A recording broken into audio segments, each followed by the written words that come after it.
এখন diamond triangle of বুদ্ধিজমের second portions বা সেকেন্ড পার্ট রত্নগিরিতে। রত্নগিরির এটা একটা সিঙ্গেল উইং মনাস্ট্রি।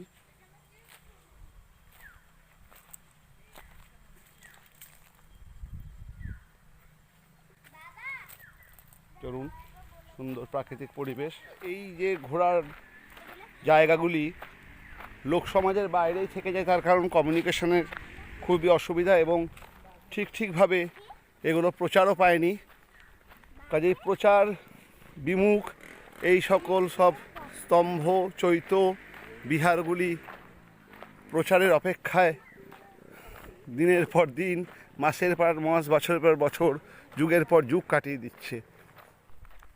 এখন আমরা রত্নগিরি পর্বতের উপরে এবং এই রত্নগিরিতেই ডায়মন্ড ট্রায়াঙ্গেল অফ বুদ্ধিজমের সেকেন্ড পার্ট,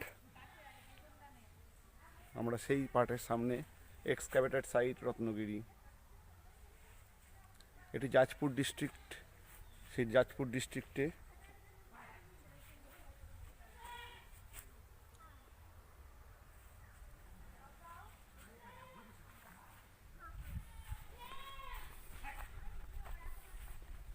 দেখুন,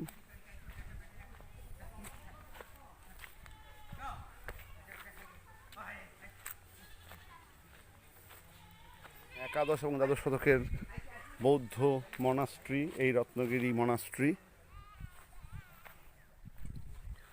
আমরা এখন রত্নগিরির মধ্যে। রত্নগিরি বিখ্যাত তার বৌদ্ধ মনাস্ট্রির জন্য এবং বিখ্যাত তার প্রবেশদ্বারের জন্য। আমরা সেই প্রবেশদ্বারের সামনে।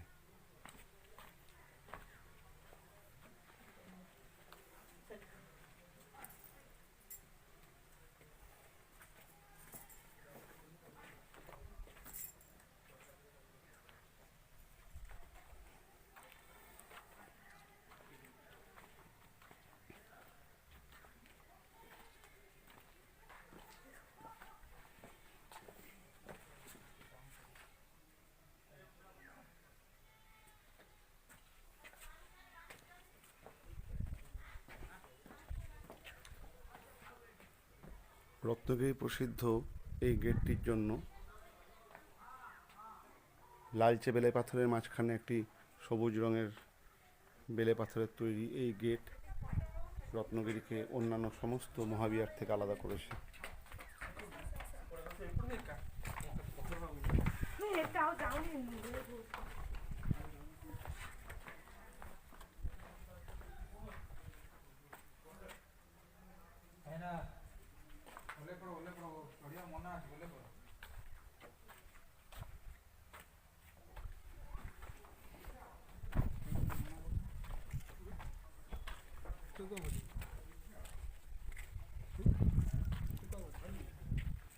দেখুন, রত্নগিরি খনন কার্যের সময় যে সকল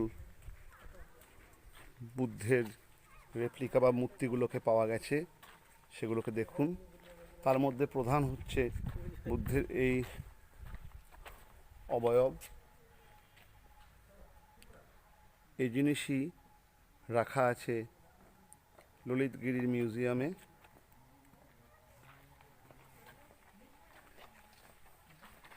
এটি রত্নগিরির মিউজিয়াম, যেখানে সব অমূল্য সব বুদ্ধ এবং জাতকের বিভিন্ন গল্প এবং বুদ্ধের বিভিন্ন মূর্তি, মর্মর মূর্তি সব রাখা আছে।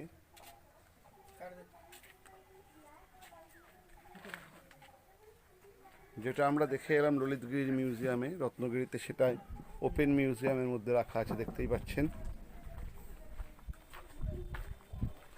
অপূর্ব। রত্নগিরির ওপেন মিউজিয়ামের মাঝে আমরা, এটা হচ্ছে রত্নগিরি মনাস্ট্রি। এই রত্নগিরি মনাস্ট্রির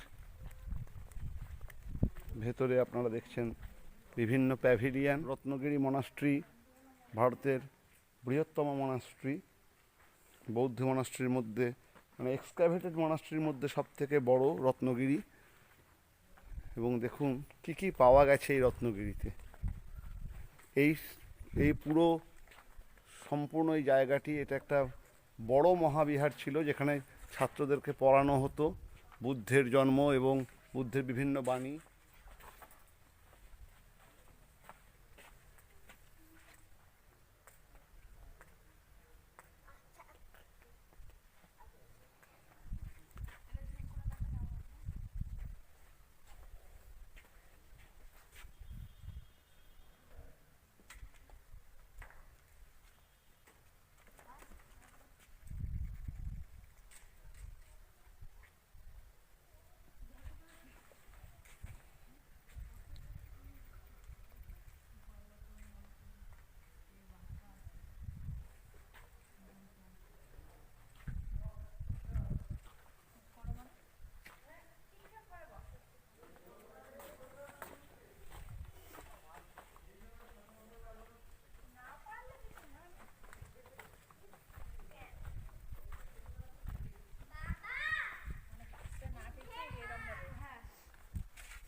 আমার বউ রত্নগিরির মাঝে রত্ন হয়ে বসে আছে।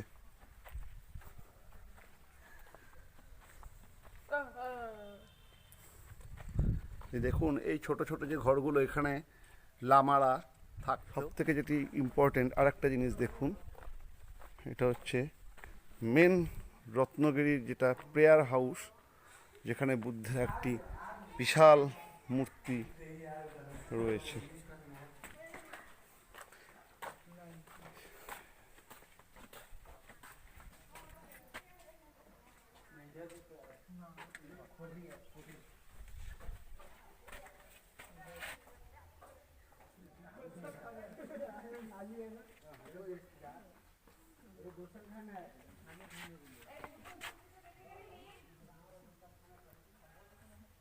রত্নগিরির মুখ্য আকর্ষণ বিশাল বড় এক বুদ্ধের মূর্তি। দেখুন আমি এখন সেখানে ঢুকছি। এই যে গুহা টাইপের যে ঘরটা দেখছেন, দেখুন গেটেতে ছোট ছোট অনেক স্কাল্পচার করা আছে। আসুন দেখুন।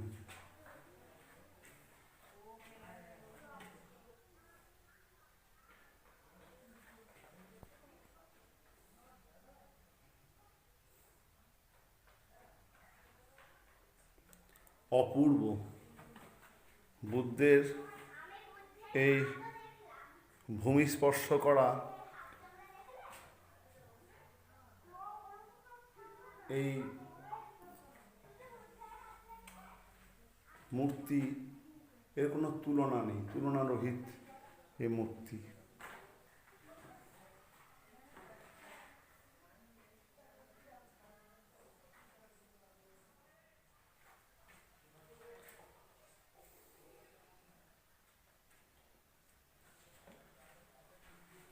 তো বুদ্ধের এই মূর্তির কোনো তুলনারহিত।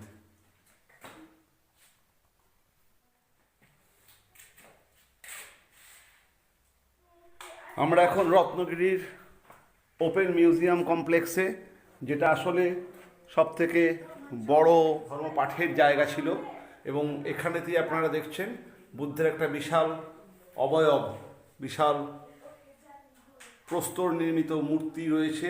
সেই যুগের একাদশ দ্বাদশ শতকের তৈরি এই মূর্তি, এবং এই মূর্তি, এই যে দেখুন মূর্তি, বিশাল মূর্তি।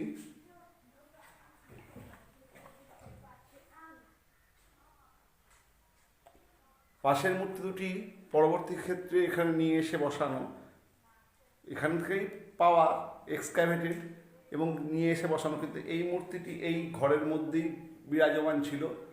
দেখুন এই বিশাল মূর্তি, এবং এটাই ছিল মুখ্য মন্দির, উপাসনা গৃহ। এখানেতেই হাজার হাজার বৌদ্ধ শ্রমণ এবং বৌদ্ধ সন্ন্যাসী এবং লামারা এই উন্মুক্ত স্থানেতে তারা তাদের ধর্ম পাঠ করতেন।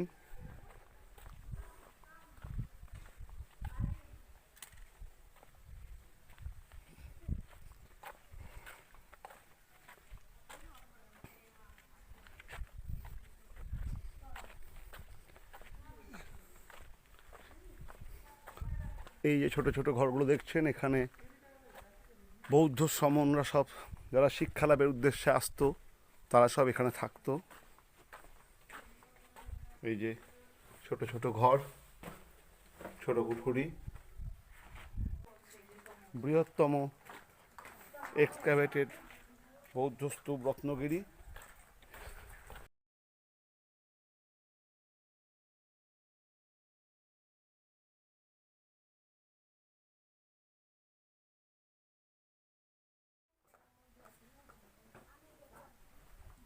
কালার দুটি পাশাপাশি রাখলে বুঝতে পারবেন। এটি রেড স্যান্ড স্টোনের, আর এটা হচ্ছে গ্রিন ইন কালার।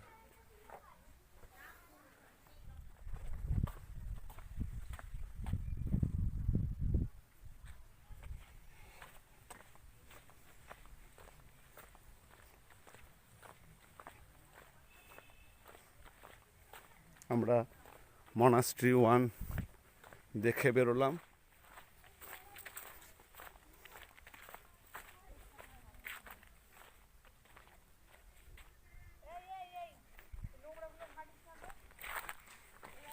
এবং এগুলি সব অনেক কটি ভোল্টি এখানে সাজানো রয়েছে। দেখুন অনেক ভোল্টির সামনে আমরা দাঁড়িয়ে আছি। ট্রুয়ের সামনে চলে এসেছি। তা মনাস্ট্রি ট্রুয়ের সামনে আসার আগে এখানে ভোল্টি এবং ভোল্টির মাঝে আরও কিছু জিনিসপত্র আসুন দেখে নিই। এই ভোল্টিগুলি ছোট ছোট চৈত্য, কয়েক হাজার চৈত্য এখান থেকে পাওয়া গেছে। এই দেখুন চৈত্য। আর 1 নম্বর মনাস্ট্রি, এটা সব থেকে বৃহৎ। এখানে দেখুন আরও কিছু এক্সকাভেটেড স্থান পাওয়া গেছে।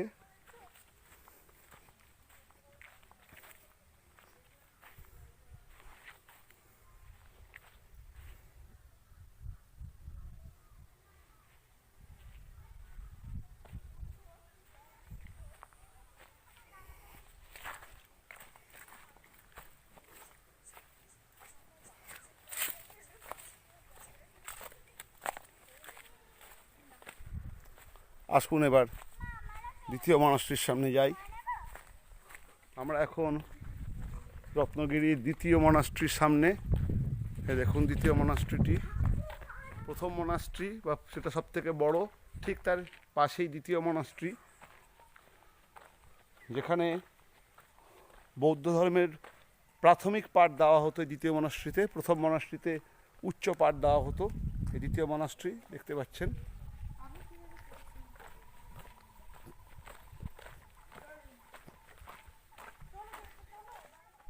আমি এখন রত্নগিরির যে বিশাল চৈত্য আছে সেই চৈত্যের সামনে। দেখুন কি বিশাল চৈত্যের যে প্রধান 2 গেট। এই দেখুন চৈত্যের, রত্নগিরি চৈত্যের বিশাল গেট।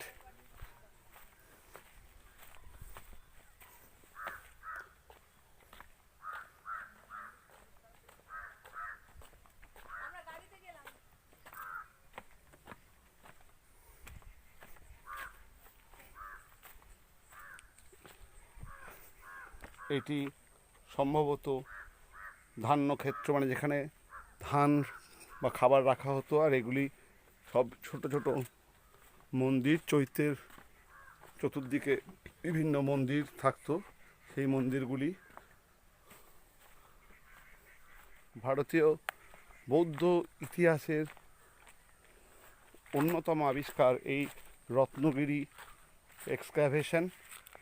এই রত্নগিরি চৈত্য এবং প্রথম ও দ্বিতীয় মনাস্ট্রি ভারতীয় বৌদ্ধ ধর্মের ইতিহাসে এক অভূতপূর্ব আবিষ্কার।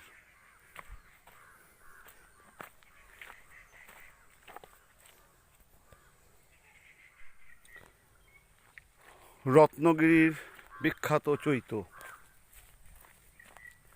দেখুন। এটি হচ্ছে প্রচুর ভোল্টির চক্র, ভোল্টিভের চক্র এগুলো। আর এই যে সামনেই চৈত্য, এগুলিতে দেখতেই পাচ্ছেন এই ছোট টিলার উপরে এই স্ট্রাকচার।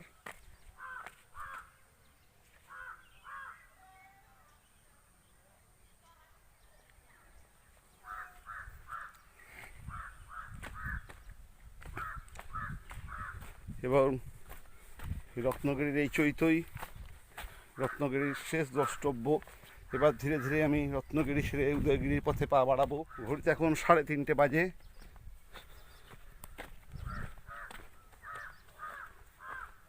আসুন শেষ আর একবার নজর বুলিয়ে নিই রত্নগিরির চৈতের।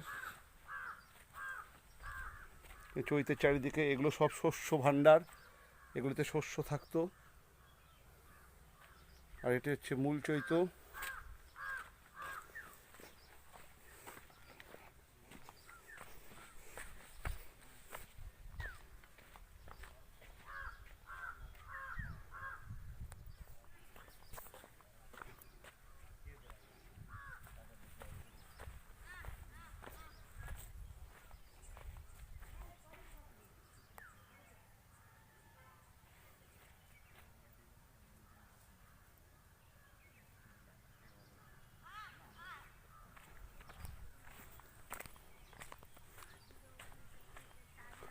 রত্নগিরি কমপ্লেক্স ধীরে ধীরে আমি ছাড়ছি।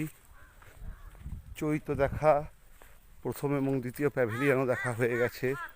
এবার আমি ফিরে যাব আমার গাড়ির দিকে এবং তারপরে বেরোবো ডায়মন্ড ট্রায়াঙ্গেলের থার্ড যে বাহু সেই উদয়গিরির দিকে। চলুন এবার উদয়গিরিতে যাই।